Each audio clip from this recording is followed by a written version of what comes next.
Truma, makers of the Combi Heater and iNet system, are proud to sponsor Practical Caravan TV.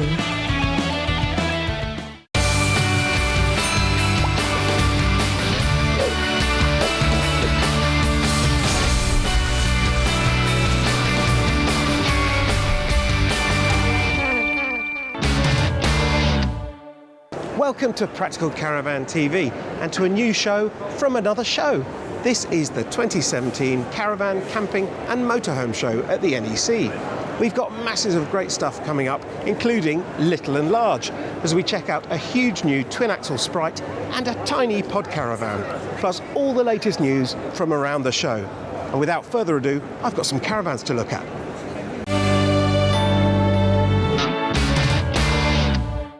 Now, if you hear the odd crash and bash over the next couple of minutes, that's because we've snuck in on setup day because I was desperate to come and look at this. It's the new Sprite Quattro DD. It was announced in July last year, but this is the first opportunity we've had to take a look at it, and it looks pretty good. Up front, there's the Panoramic Sunroof that's fitted to just about every Sprite, along with a diamond pack which brings an AKS hitch stabiliser and alloy wheels. They mean that although the list price is a shade under 18 grand, chances are you won't get it on the road for less than 19.5. But of course, being a Sprite, it's Swift's entry-level range, so why am I so excited about it? Well, because it's a huge twin-axle, so it features the ultimate luxury, the luxury of space. Even the wardrobe in here is absolutely huge. It's double-fronted, there's room enough for all 6 people that this van will sleep. And then you've got the main front lounge, and it's a proper 6-seater. It feels genuinely spacious, enhanced of course by that panoramic sunroof behind me, which makes it feel nice and bright. I really like the trim too. This kind of lime and grey effect feels really cheerful and quite modern.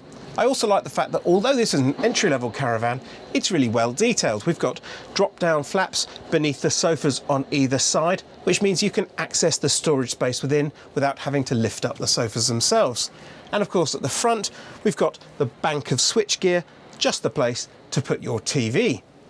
But of course, if this lounge isn't ideal for you, just join me at the back of the van where you'll find another one. And here it is. Actually, it's rather more of a kids' play area than a second lounge. It's the perfect place to shut them off from the rest of the van so they can play at this table which pulls out from the chest of drawers, and of course, it's the place for them to sleep. When they do, well, you can make it up into a double bed using the pull-out slats, and of course, there's another one up the front of the van. But of course, kids don't particularly want to share a bed, do they? And thankfully, the Quattro DD has got a real trick up its sleeve, because as well as single beds here, we've got bunk beds behind me. They fold out and sit above, and brilliantly, we've got reading lights above and below. And of course, kids love TV, and right down here in the locker, you'll find a TV point and a 230-volt socket, so you can feed your wires up and place the TV on the rear central chest. There's masses of storage options back here too. We've got space under both sofas, and happily this one has got an exterior access hatch and of course 3 overhead lockers. With no window and only a fairly small skylight, this washroom in the middle of the van isn't the largest and the brightest. However, this shower unit has got its own light, and it's white and it's fully lined. Elsewhere in the washroom, it is pretty Spartan, but we have got a couple of shelves and a mirror, a small bathroom cabinet, and of course an electric flush loo. The one thing I would point out is there is a certain amount of intrusion from the wheel arch in here, but at least it means I've got a nice place to sit. And that just leaves the kitchen. Now, in a big 6-berth family van, you want a good sized kitchen space, and perhaps DD stands for doesn't disappoint, because this is really fantastic. I particularly like seeing this screen here, which means that when the kids come running in from outside, they won't burn their hands on the hob. Underneath, well, it's good to find a separate oven and grill too. In fact, it's well specified throughout. We've got a good sized sink and then masses of worktops stretching away towards the front of the van with decent task lighting above. Underneath the worktop, there's a decent sized fridge and plenty of storage space. And of course, because this van is fitted with the diamond pack, it means you've got a microwave, and it's good to see it sited at a sensible height and over the sink and not the hob. If I've got one complaint, well, it's there's only one socket in here. Of course, a twin lounge layout is nothing new. In fact, in a world of fixed bed caravans, it's something that traditionalists have been clamouring for. At just shy of 20 grand on the road, this isn't a cheap caravan. That said, you are buying a heck of a lot of real estate.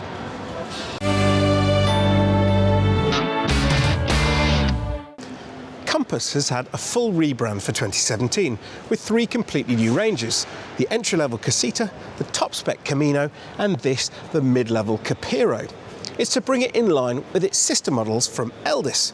Now, although this is a middle-of-the-road range, there's still plenty of kit on it. Up front, we've got an Alco AKS hitch stabiliser, an ATC stability control, and then down the side, well, we've got a gas barbecue point, an external locker, alloy wheels, and unfortunately you've also got a toilet hatch on the near side, which isn't great if you've got your awning up and you need to empty it.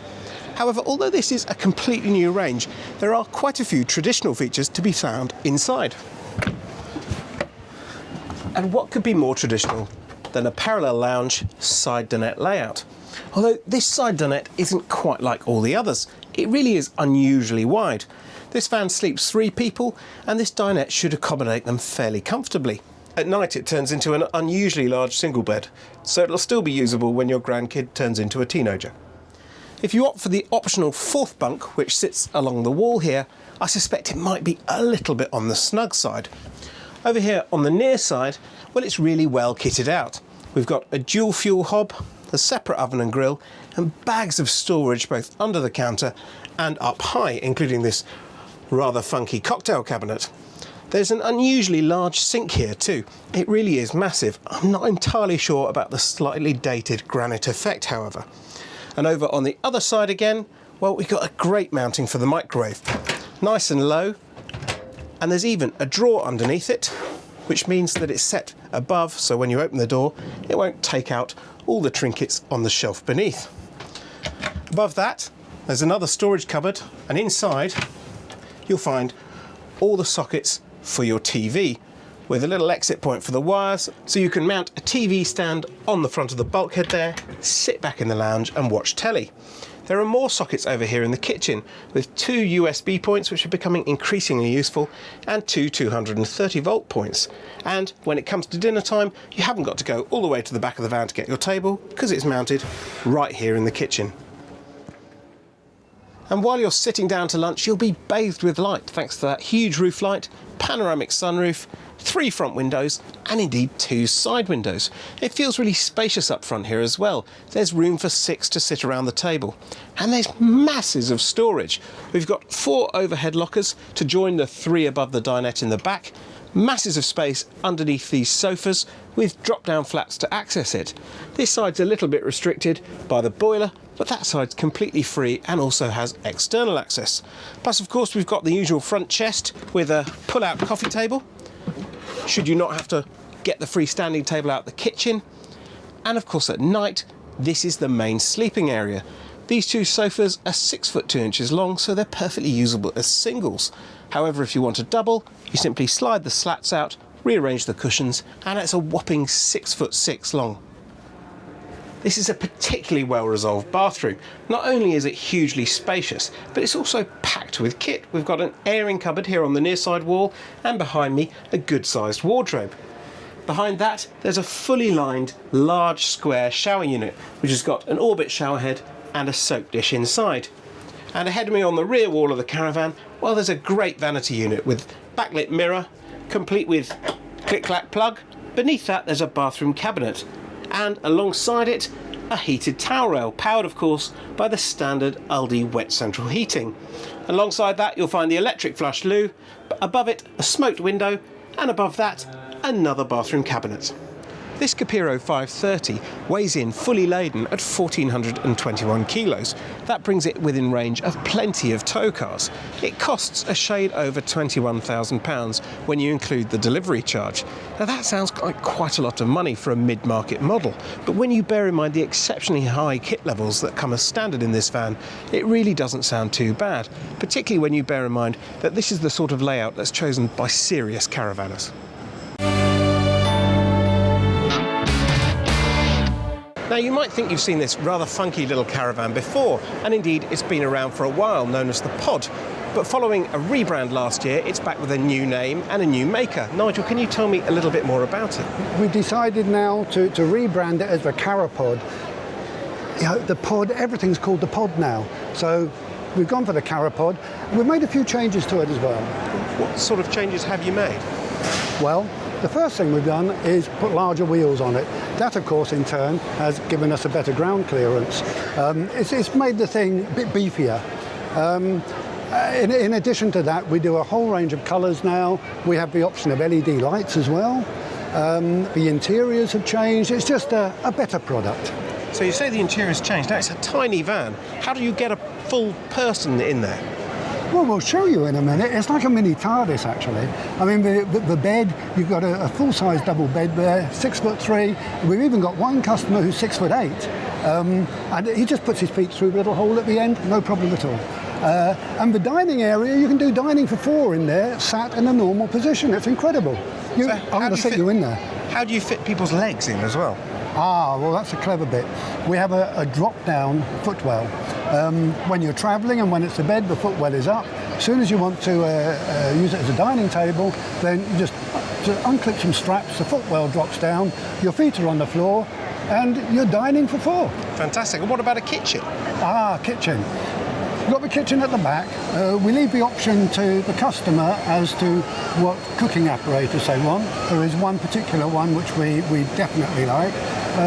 But you've got all the options. But the reality is, on most campsites now, you've got all the facilities. You don't need the sinks. You can have a bowl. People don't even use that. There's no point in carrying things around with you when they're in the campsite anyway. And crucial question, what does it weigh? So what can you pull it with? 330 kilos, which means you can tow it with just about any car that's homologated for towing.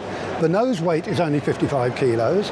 And of course, if you're no good at reversing, you just unhitch it, turn it around and push it. Simple. And what about the cost? Am I right that it costs less than £10,000? Yep. The base model is £5 under £9,000, and the top of the range is £5 under £10,000. That's including VAT, on the road, no maintenance costs, low economy for towing. That's it. Fantastic. Well, thanks very much, Nigel. Thank you. If you thought that your car was too small to tow a Caravan, think again. This one is so small, you could even tow it with a trike.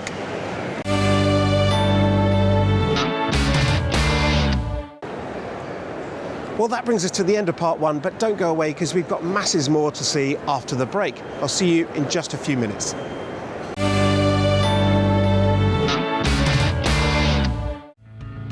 Truma, makers of the combi heater and iNet system, are proud to sponsor Practical Caravan TV.